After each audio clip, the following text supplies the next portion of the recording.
Vamos a aproximarnos a la muerte y a la figura del padre desde la antigua civilización griega, porque, como dijo Aristóteles, usted sabe, iniciemos por el principio. Bueno, ya sabemos que la creación literaria se ha ocupado de la muerte en todas sus formas, en todos los géneros de todos los tiempos. Desde los mitos, desde el origen de los dioses, estoy hablando de la teogonía de Hesiodo, entre los siglos 8, 7 antes de nuestra era, pues nos encontramos a Urano. Urano, la personificación del cielo, hijo y esposo de Gea, la madre tierra inseminada por ella misma. Estamos hablando de los padres de la primera generación de titanes y titanesas, entre más pues están los famosos Crono, el titán que personifica el tiempo humano, y Mnemosine, la titanesa que personifica la memoria, entre otros, porque Urano es el primer padre o la primera figura del padre en la teogonía de Hesiodo, y padre de 6 hijos titanes y 6 hijas titanesas, 12 hijos en total. Pero esta no es una historia feliz. Crono, su hijo mayor, lo castra, lo arroja sus genitales. ¿Pero por qué lo castró? Este es el asunto. Porque Urano, en las interpretaciones de algunos mitólogos, Urano odia a sus hijos. Temía que le arrebataran el poder y Gea, como toda madre, pues planea la venganza. Pero esto es más que una respuesta, es una representación de la muerte, porque la muerte es un enigma que no podemos resolver, un misterio que despliega nuestra curiosidad y que nos provoca una angustia terrible. Es decir, aquí el cosmos, la bóveda celeste, representada por Urano, y el tiempo humano, representada por Cronos, se confrontan. Imagínense, estamos hablando de que el tiempo de vida humano pues va a tratar de evitar la muerte y no va a aceptar su destino, lo va a detestar, un destino que para los griegos está en el cosmos y que por obviedad, por naturalidad, la muerte existe para ellos, ¿no? Para dar paso a otras vidas. Pues bien, pues veamos algunos ejemplos de la literatura griega para ampliar la figura de la muerte, es decir, de Tánatos y también la figura del padre. Vamos primero a Héctor, a Patroclo, a Aquiles en la Ilíada, porque recuerde que iniciamos por el principio, donde se caracteriza el ritual del combate, es un ritual de muerte, y el modo en que concluye la vida del héroe, ese héroe griego que se va construyendo a sí mismo como una especie de monumento para lograr que su vida trascienda, ¿no?, la muerte, y todo un tema ahí. Bueno, Héctor muere cuando ha cumplido con sus obligaciones como guerrero, cumple con su padre Príamo y cumple con su pueblo Troya. Él es el escudo de su patria, da muerte a Patroclo y muere en combate con Aquiles, como lo marca su destino. Ahora ya muerto, pues su figura sigue siendo el prototipo de nobleza y morales. Moralmente es muchísimo más alto, ¿no?, en el sentido de la moralidad y de la nobleza que el propio Aquiles y que el propio Patroclo. Cuando Patroclo muere, pues usted sabe que lleva puesta la armadura de Aquiles. No es él en verdad quien lucha y a quien la muerte en forma de Héctor persigue, pero el destino está marcado y debe morir. Patroclo fallece bajo el influjo de una ilusión, porque está disfrazado de Aquiles. Cuando Héctor marcha para encontrarse frente a frente con Aquiles, tiene la certeza de que es su destino quien lo conduce al encuentro, al grado de rechazar las palabras de Príamo, su padre, de que se ponga a salvo tras las puertas de Troya. Héctor sí es él mismo, a diferencia de Patroclo, que iba con la armadura de Aquiles, pero también Héctor es presa de una ilusión porque él cree poder vencer a Aquiles, muy en el fondo de su alma, dijéramos, pero para solo darse cuenta luego de que el destino ya ha decidido, obviamente, su suerte final. Homero usa la misma fórmula para indicar el momento preciso en que la muerte cae sobre estos dos héroes, y mire qué lindo lo dice en la Ilíada. Dice, luego de que así habló, el final de la muerte lo arropó y su alma, habiendo volado de sus miembros llegó al Hades, su destino lamentando, pues abandonaba su varonil juventud. Al estar muriendo, Patroclo predice la muerte de Héctor, la muerte y el destino poderoso. Está muy cerca de Héctor, quien habrá de morir a manos de Aquiles, pero esto lo comento porque es muy similar lo que pasa cuando Héctor está muriendo y le dice a Aquiles que llegará el día en que Paris y Apolo lo liquiden. Entonces estos dos personajes, tanto Patroclo como Héctor, llegan a la muerte en la plenitud de su hombría, de su juventud, de modo que tal característica resulta imprescindible para que sean considerados como héroes. Morir en combate, morir joven, es decir, y bello en el sentido de la belleza que otorga la juventud. El caso de Aquiles es un ejemplo muy diáfano, ¿no? En esta circunstancia, pues el destino le propone tener una vida larga, con esposa, hijos, y llegar a la muerte en su lecho, pero sin cultivar ni cosechar la fama que acompaña al héroe. O elegir lo que los griegos llaman la vida corta y la muerte hermosa. Fíjense, en griego se dice kalos thanatos, es decir, la belleza de la muerte. No hay buena muerte o muerte digna para los griegos si la muerte no llega en la cortedad de la vida. Entonces aquí tres cosas llaman la atención. En primer término, el destino no está en poder de los dioses, sino que se desprende de los dioses, que empuja a los humanos mediante sus actos a su muerte. Segundo, cuando un héroe mata a otro, a su enemigo, el héroe vencedor escucha en las palabras del derrotado cómo es que su vida va a concluir. En tercer lugar, el vencedor es el rostro de la muerte, es su representación. Mire qué tremendo representan la muerte de los griegos. La muerte transforma a los guerreros en casi un dios que la vence o en un derrotado por la muerte. Para los griegos la muerte es una derrota merecida por los actos mismos. Somos empujados por lo divino hacia un combate con la muerte para ser salvados o derrotados. El vencedor experimenta pues el sentido de la existencia, no mirándose en el que muere. De esta manera entendemos que no nos comprendemos si no nos miramos en otro, pero también viceversa, porque somos mirados por el otro. Es un efecto de espejo, ¿no? Por ejemplo, cuando Odiseo se encuentra con Aquiles en el inframundo, es decir, en el Hades, en el mundo inferior, Odiseo cree que Aquiles es feliz por estar muerto y por gozar de una fama semejante a la de los dioses y por imperar, según esto, entre los muertos. Y sin embargo el pélida Aquiles dice que pues él preferiría estar vivo que reinando entre las sombras. La muerte heroica pues sí le dio una fama perenne, una belleza de nobleza y de moral, esto que se llama kalos kai agatos, ¿no? La nobleza y la moral, la belleza en la nobleza y en la moral, pero que pues por mucho que se tenga eso, la inmensidad, ¿no? del Hades, que es un vacío finalmente, pues de eso a la vida, pues Aquiles prefiere lo efímero de la vida. Y le dice en la Odisea, Aquiles a Odiseo: no pretendas, Odiseo preclaro, buscarme consuelos de la muerte, que yo más querría ser siervo en el campo de cualquier labrador sin caudal y de corta despensa, que reinar sobre los muertos que allá fenecieron. El hombre es efímero, somos efímeros, bien lo sabía Homero.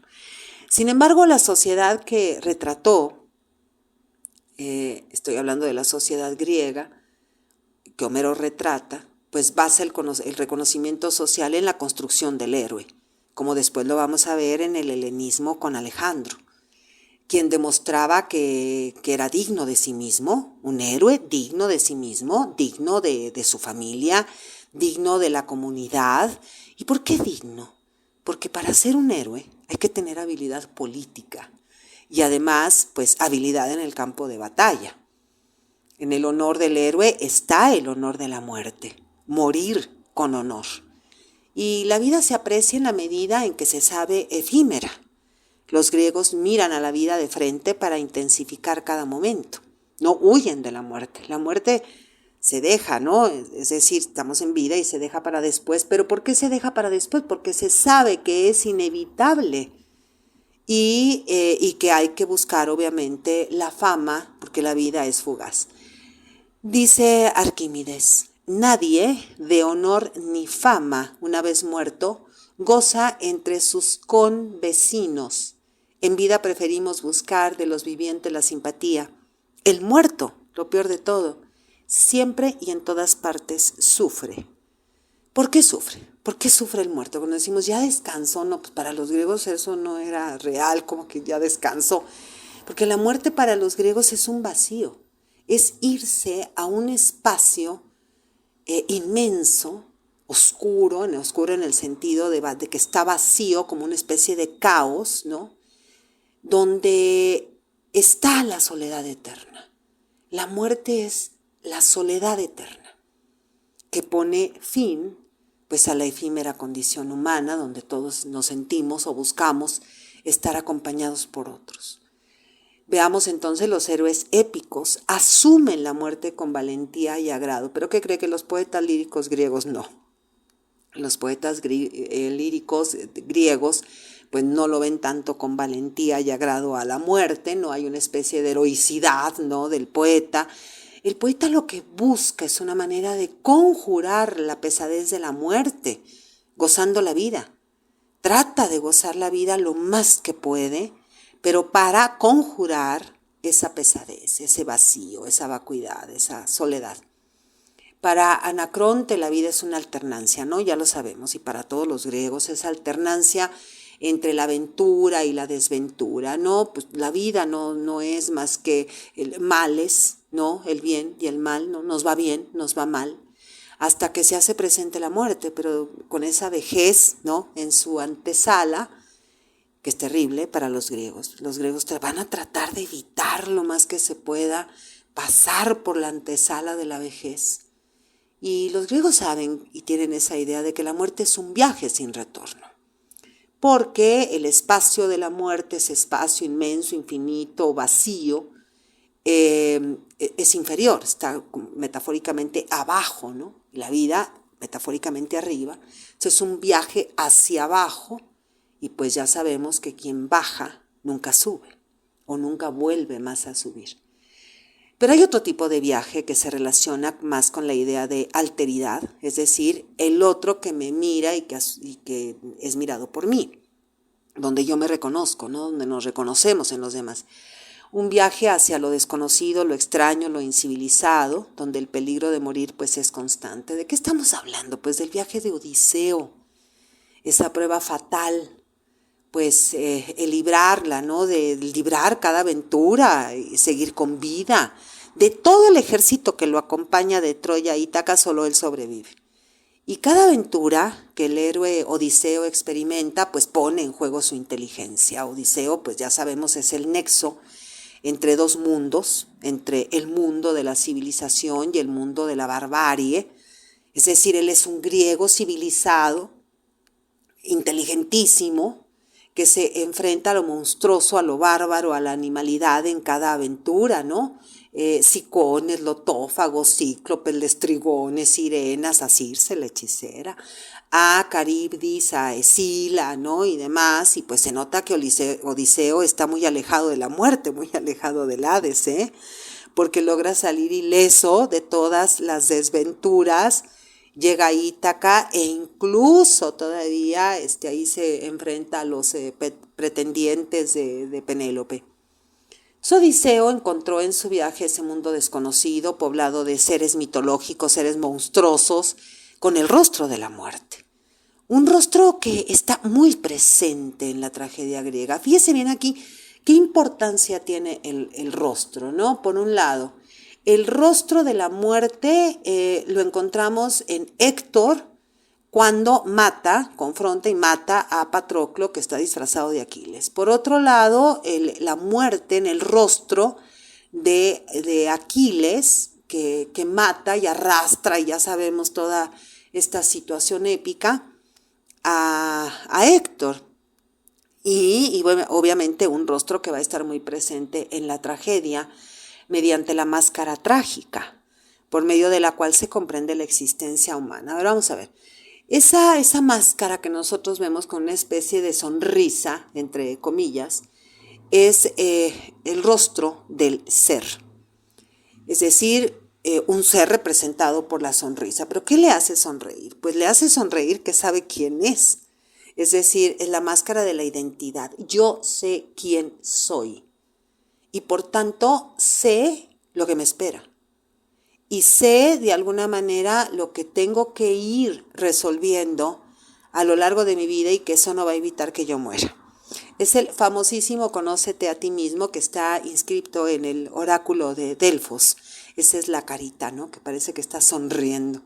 Y por otro lado, tenemos ese doblez, ¿no? Del rostro que es como una especie de mueca, de congoja, y que es el deber. Entonces, el deber es el dolor. Pero ¿cuál es el deber? El deber es cumplir con tu padre, como en el caso de Héctor, cumplir con tu comunidad, cumplir con uno mismo, en el sentido, ¿cuál es nuestro mayor deber? Conocernos a nosotros mismos desde el punto de vista de los griegos. Pero esa mueca que es de dolor, pues parecería, de alguna manera, esto ya es cuestión muy freudiana, que esa elaboración del duelo es recuperar nuestra identidad, porque el dolor nos roba todo. El dolor de la muerte de un ser querido, pues hasta nos pone a temblar un poquito en la identidad.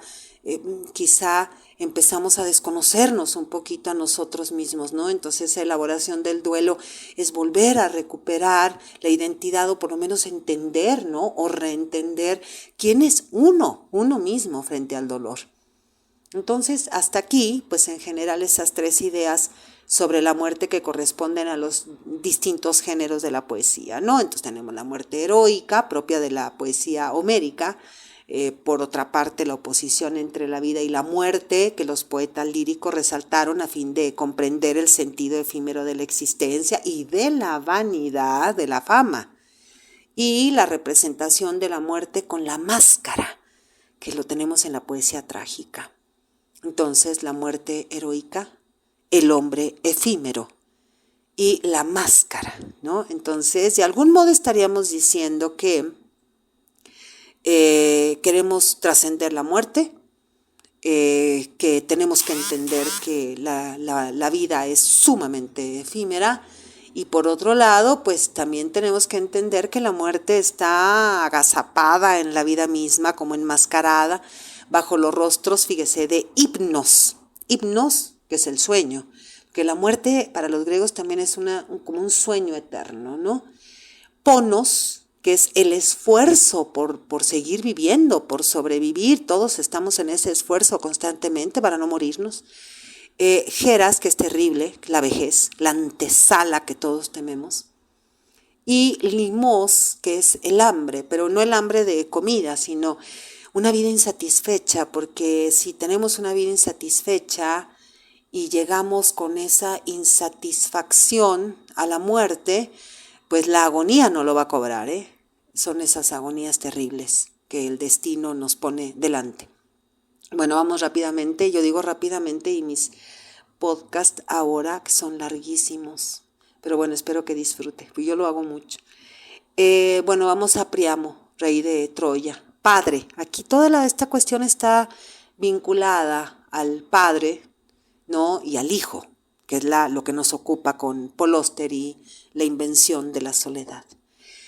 Priamo, rey de Troya, padre de Héctor.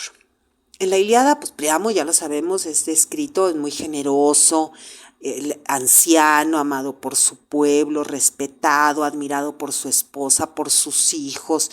Pero dos hijos son personajes centrales en la Ilíada. Por una parte, pues toda la culpa que él siente con Paris, ¿no? Paris que rapta a Helena, entonces esposa de Menelao, que provoca la guerra entre griegos o aqueos y troyanos.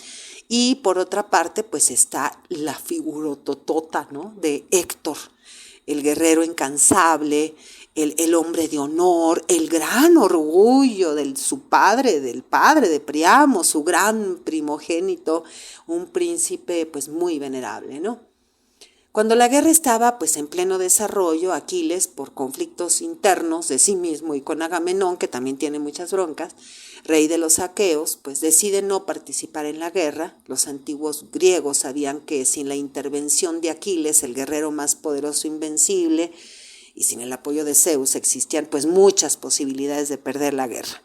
De hecho, fíjese, mientras Aquiles se mantuvo en su cólera, Héctor, el gran guerrero troyano, pues estaba venciendo a los aqueos, y en este ambiente de incertidumbre, pues sucede el hecho lamentable, ¿no?, de la muerte de Patroclo, y posteriormente, pues todo Aquiles regresa, ¿no?, a la guerra, pues para vengarse de Héctor, no tanto porque le interesara Troya o le interesara cumplir, ¿no?, con Agamenón, ¿no? Él quiere la venganza directamente con Héctor, que le mató a su amigo Patroclo. Héctor, hijo de Priamo, pues había sido educado para ser un hombre de honor, valiente, digno. Su padre Priamo sabía que el destino y el futuro de su pueblo en esa sangrienta guerra estaba en manos de su hijo predilecto, es decir, de Héctor. Entonces, cuando Priamo se entera de que Héctor mata a Patroclo, pues sabía que Aquiles vendría por su hijo. Por ello, en el canto 22, Priamo le dice a Héctor, Héctor, detrás del muro, mijito, para que salves a troyanos y troyanas y no tiendas una gran gloria al Pélida, y tú mismo de tu edad no te prives. ¿Qué quiere decir esto? No te enfrentes a Aquiles, porque te va a vencer, y tu muerte le dará gloria y pues morirás joven, ¿no? Bueno, acuérdense que él estaba casi recién casado con Androma, que tenía un bebé, un hijo muy chiquito. Pero Héctor, con el dolor de su corazón, no escucha los ruegos de su padre, pues sabe que si huye de Aquiles, pues imagínense, sinónimo de vergüenza. Además, un príncipe de su estirpe jamás agacharía la mirada ante el enemigo, por más poderoso que fuera, y prefiere morir como un hombre de honor, de principios, como un héroe, a vivir avergonzado. Entonces el enfrentamiento entre los dos guerreros se da hasta los dioses están luchando también en esa gran pelea de todos los siglos, ¿no? Atenea ayuda a Aquiles, Afrodita fortalece a Héctor, y después de la gran batalla, Aquiles, que sabemos que es un semidios, hijo de Titanesa, vence a un guerrero humano, a un hombre común, aunque fuera príncipe, hijo de un hombre mortal, como lo era su padre Priamo. Aquiles arrastra, ¿no?, en su carro el cuerpo de Héctor frente a la mirada de sus padres. Imagínense qué dolor, ver al hijo en esa situación. Y pues Priamo sufre muchísimo, ¿no? Sobre todo sabe que está muerto, pero esa crueldad, ¿no?, de verlo vejado. Y pues lo que intenta ya en su última esperanza es recuperar el cuerpo de su hijo, recuperar el cuerpo de Héctor para rendirle homenaje como gran príncipe y despedirlo como merece. Esta parte de la epopeya es una de las más bellas y crueles y dolorosas, ¿no?, historias, porque Priamo, pues siendo un rey viejo, arriesga su vida, se presenta ante Aquiles para rogarle que le devuelva el cuerpo del hijo. Pues sabemos que Priamo, guiado y protegido por los dioses, hasta que las divinidades se compadecen del dolor de Priamo y del injusto final, ¿no?, de Héctor. Pero antes de partir a recuperar el cadáver de su hijo, Hécuba, la esposa de Priamo, en el canto 24, intenta hacerlo dudar. Y mire que le dicen, corazón de fierro tú tienes, pues si te agarra y con sus ojos te observa ese hombre inclemente y sin fe de ti, no habrá de apiadarse ni de respetarte en nada. Y a su vez le dijo el viejo Priamo, no me retengas, le contesta Priamo a su esposa Hécuba, cuando yo quiero ir, y no a mí, tú misma, mal ave en los palacios me seas, o sea que no seas ave de mal agüero, y no me persuadas. Y si el hado me fuere morir, cabe las naves de los aqueos de este Broncinea, lo deseo. Pues que al punto me dé muerte Aquiles, siendo en brazos a mi hijo, tras despedir la gana de llanto. Cuando Priamo se presenta ante Aquiles en el mismo canto, le dijo este discurso: acuérdate de tu padre Aquiles, que te espera todos los días, que espera ver otra vez al hijo querido retornando de Troya. Yo infeliz del todo porque tú mataste al que por su patria luchaba, a Héctor, por él vengo ahora a las naves de los aqueos a rescatarlo de ti. A los dioses respeta, Aquiles, y ten piedad de mí mismo, acordándote de tu padre, y sé más digno de piedad que soy yo. Tender la mano al matador de mi hijo, y ambos acordándose de tanto de por un lado Aquiles de su propio padre y de Patroclo, ¿no? Y Priamo llorando por el hijo, imagínense esta escena terrible y bárbara, ¿no? Y bueno, finalmente la cólera de Aquiles se convierte en piedad y Priamo rescata el cuerpo de su amado hijo Héctor. Y aquí vemos el dolor de un padre ante la muerte de un hijo, un dolor indescriptible. Un padre que se hinca, el padre que llora, el padre que suplica, el padre que ruega. Vamos a Odiseo. Odiseo, el padre de Telémaco. La Odisea es una larga historia de viajes, aventuras, leyendas, mitos. En la obra nos encontramos con un personaje único, entre comillas, inigualable, un gran héroe, un hombre que todo lo supera, que todo lo resiste, el símbolo de un carácter firme, ingenioso, inteligente, indomable, bueno, qué barbaridad. Odiseo para los griegos, así le llamamos, y Ulises en la cultura romana, pues nos detenemos aquí rápidamente a conocer a Odiseo el padre, porque Telémaco lo admira sin conocerlo. Y bueno, ya terminó la guerra, una vez destruida la ciudad del rey Priamo, muerto Héctor, los griegos pues planean el regreso a sus ciudades, muchos personajes como Agamenón, Menelao, Néstor, regresan a sus reinos. Odiseo pues intenta lo mismo, pero no había podido conseguirlo. Al momento que iniciamos la lectura, descubrimos que Odiseo lleva 10 años luchando contra muchísimos infortunios, ¿no? Para poder llegar a su ciudad, a Ítaca, donde vive su esposa Penélope y su único hijo Telémaco. Son muchas las circunstancias que impedían llegar a Odiseo a Ítaca. El origen de su tragedia fue cuando se encontró con el cíclope Polifemo, quien se comió a varios de los compañeros de Odiseo, y para salvar su vida y poder escapar del gigante, pues tuvo que engañarlo y atacarlo, dejando ciego a Polifemo. Pero resulta que Polifemo es el hijo nada más y nada menos que de Poseidón. Entonces, pues imagínense toda la venganza y todas las desventuras que va a tener Odiseo, pues por la venganza de Poseidón, ¿no? Entonces, después del enfrentamiento con el cíclope, Odiseo vivirá un sinfín, ya lo sabemos, de desgracias, tormentos, desesperanzas, ¿no? Tragedias, y bueno, se queda ahí con Circe un buen tiempo, donde según ella lo hechiza a él, pero más bien ella fue la hechizada por él, porque pues ahí se quedó, ¿no? Compartiendo muy a gusto la cama. Entonces ella misma, mujer enamorada, le ayuda a regresar a Ítaca. Pero aquí la cuestión es Telémaco. Telémaco, cuando Odiseo se va a la guerra de Troya, pues es un niño pequeño, no conoce físicamente a su padre, todo lo que sabe de él es de oídas, pero él lo ama, Telémaco lo ama, y se siente muy orgulloso de él.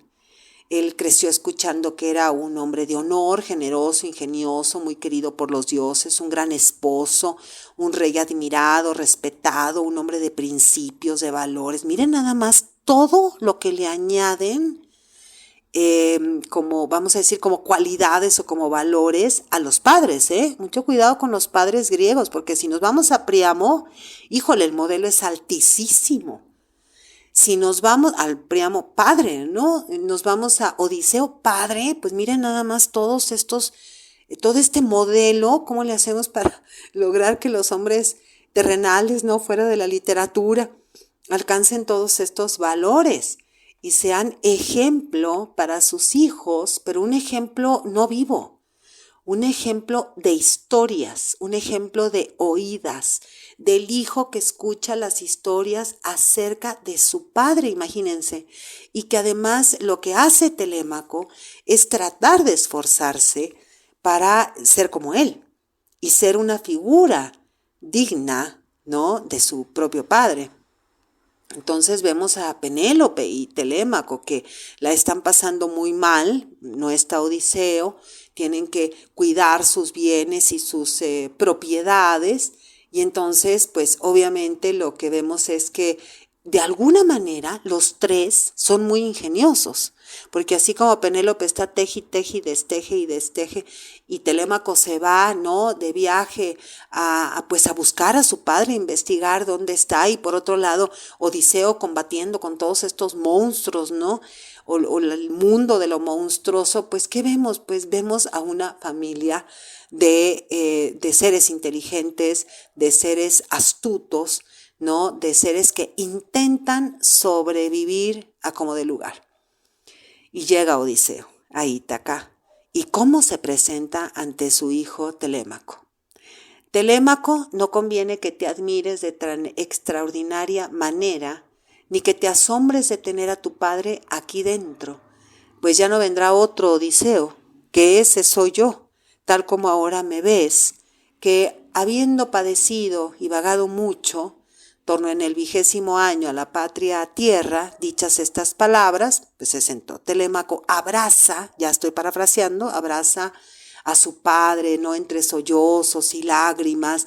Y entonces, pues imagínense, ¿no?, toda esta cuestión de ese encuentro, así como vimos el encuentro entre Príamo y Aquiles, ¿no?, que está pidiendo el cadáver de su hijo Héctor, pues este encuentro también es una cosa increíble, ¿no?, el encuentro del padre con el hijo. Bueno, vamos a dejar a Odiseo, a Telémaco muy felices, y bueno, al pobre Príamo, ¿no?, lo dejamos tristísimo ante la muerte de Héctor, y pasemos rápidamente, entre comillas, a Edipo Rey de Sófocles, que representa el pináculo del teatro griego. Y que, bueno, pues vamos a ver esa variedad de interpretaciones, ¿no?, que hay en esta obra de Edipo, pues todo el tabú familiar, el parricidio, el incesto, el libre albedrío, el destino, las deidades, bueno, una cantidad de pasiones, de polémicas, de debates que levanta tanto Edipo Rey como Edipo en Colón. Entonces iniciamos la lectura. Edipo ya es rey de Tebas, está casado con Yocasta, y entre ellos dos pues tienen 4 hijos, 2 hombres y 2 mujeres. Pero bueno, Edipo ha matado a su padre, Layo. Entonces tenemos aquí a una figura de un padre terrible, ya después lo comentaremos, que es Layo, un padre asesinado por su propio hijo, y tenemos a un Edipo padre, es decir, tenemos 2 figuras del padre, ¿no? Entonces, aquí lo que nos interesa son las hijas de Edipo, ¿no? Estas 2 hijas, y bueno, que Edipo les dice: ay, mis 2 infortunadas hijas, jamás los panes comieron sin que yo en la mesa junto a ellas estuviera. Vean el modelo, el padre que pone los panes en la mesa de los hijos, y que dice aquí, bueno, que cómo van a comer ahora, quién las va a cuidar, quién las va a defender. Fíjense las 3 palabras que usa Sófocles: cuidar, amar y defender. Entonces vemos ahí cómo cuando muere un padre, sobre todo en este caso, porque él está hablando a las hijas, pues es terrible, ¿no? O sea, desde el punto de vista de la figura del padre en esta tragedia ante Ismene y Antígona, que son las hijas.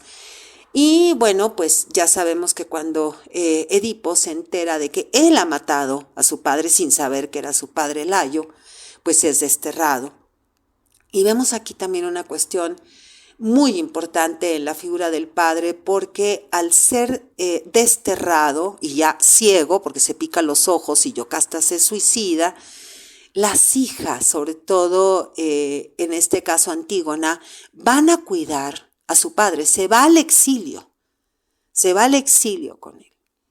Entonces vemos también la figura de la hija, ¿no? Cómo funciona en este caso con el padre, mientras los hijos ni siquiera ven por Edipo, su padre, ni siquiera les preocupa a su padre. Ellos están peleando, Polinice y Eteocles están peleando por el poder en Tebas, y esta es otra tragedia de Edipo, de Edipo como padre. Él realmente está avergonzado de esos hijos ambiciosos. Por otro lado, está preocupado por sus hijas. Y por otro lado, Antígona, bueno, que de alguna manera está todo el tiempo ahí con él y que pierde, ¿no?, su propia vida o entrega su propia vida por cuidar a su padre. Bueno, de esto tendríamos que hablar muchísimo, ¿no?, en el caso de los dos Edipos, y ya, bueno, lo iremos comentando, ¿no? Pues todo esto lo vamos a encontrar en el fondo de la extraordinaria obra La invención de la soledad de Paul Auster, una obra que refleja a la soledad con la pena filial, ¿no?, de los padres, de los hijos, que son penas de una enorme soledad, y el poder redentor de la soledad, ¿no?, que transparenta pues una oscuridad y que transparenta la culpa. Vamos a hablar mucho de la culpa. El hombre realmente queda solo por esa culpa, una soledad que es la pena, que es una condena y que es una expiación. Y que esa expiación, esa condena y ese castigo nos va a ayudar, fíjense, también es una promesa, es muy dialéctico, es la promesa de saber quiénes somos ante el dolor. Es la mayor prueba. Solamente ante el dolor podemos entender realmente quiénes somos. Podemos ver de una manera muchísimo más clara nuestra identidad y cómo tenemos que ir reconstruyendo esa identidad. Entonces, bueno, este es el primer podcast para el gozo de las obras de Paul Auster. Soy Margarita Díaz de León, Literatura en Espiral.